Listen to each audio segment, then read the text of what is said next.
In this video we're going to see our remaining factors. ठीक है, सबसे पहले we have catalyst. Catalyst basically which speed up or speed down the reaction को तेज़ करना. हमारी बॉडी के अंदर भी कैटलिस्ट यूज़ होते हैं, ठीक है, और जो कि हमारे क्या बोलते हैं मेटाबॉलिज्म को बढ़ाते हैं, ठीक है. तो basically catalyst which speed up the reaction और chemical reaction set up an alternative path for reactant and product with a lower activation energy. अब now here the graph is shown कि यहाँ पे आपको activation energy का graph दिया हुआ है. ये कितना भाई प्रोडक्ट ऐसे तो नहीं बन जाता ना लीनियरली, टाइम लगता है उसको. तो तभी हमें प्रोडक्ट की जो कंसनट्रेशन है वो ग्राफ के अंदर कुछ इस तरह से शो हुई है. कुछ रिएक्टेंट्स या प्रोडक्ट टाइम लगता है, ज़्यादा एक्टिवेशनल एनर्जी है इनकी. अगर इसका देखें तो इसके हमारे पास कम एक्टिवेशन एनर्जी, क्योंकि रिएक्टेंट और प्रोडक्ट जल्दी जल्दी कन्वर्ट हो रहे हैं. तो here we have an example SO2 plus O2 form SO3.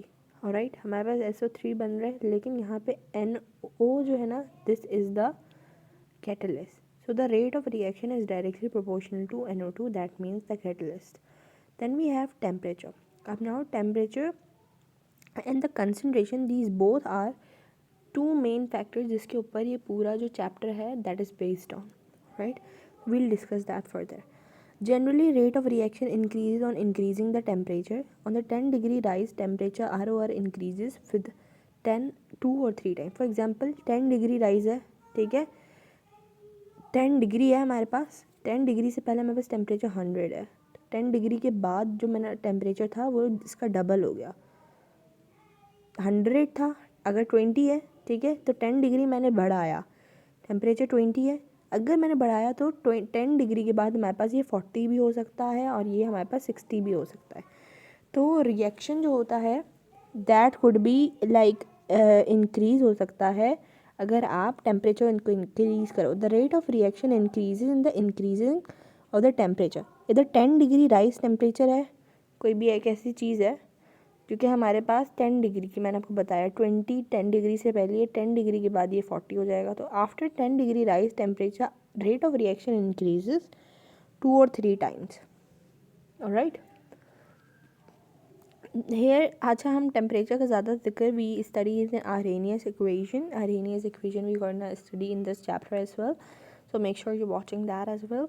So this is the equation of Arrhenius, ये हम बहुत डिटेल में पढ़ेंगे. Then we have concentration of the reactants. Concentration of the, it can be the reactant and can be the product. देखो generally ROR increase in the rising concentration of the in increasing concentration of the reactant. अगर आपने concentration बढ़ा दी, for example amount बढ़ा दिया आपने reactant का, तो हमारे पास रेट ऑफ रिएक्शन भी ज़्यादा होगा, जल्दी जल्दी प्रोडक्ट कन्वर्ट हो रहा होगा.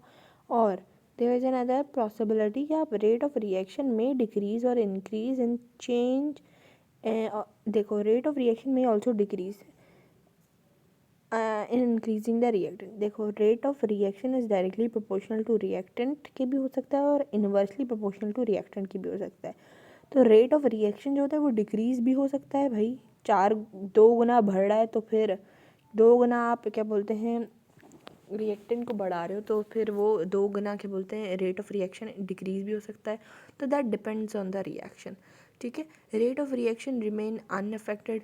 भाई आप क्या बोलते हैं रिएक्टेंट 2 गुना बढ़ा रहे हो तो हमारे पास कोई क्या बोलते हैं रेट ऑफ रिएक्शन में फ़र्क ही नहीं पड़ा. और rate of reaction depend on the product concentration.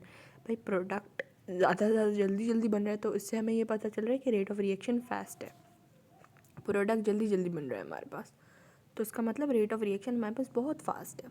Alright, so these were the few factors that were remaining to discuss. तो I have discussed in this video. Now in the next video, अच्छा हमारे पास concentration के हवाले से एक topic आता है, जैसे हमारे पास टेम्परेचर के हवाले से एक टॉपिक आता है Arrhenius equation.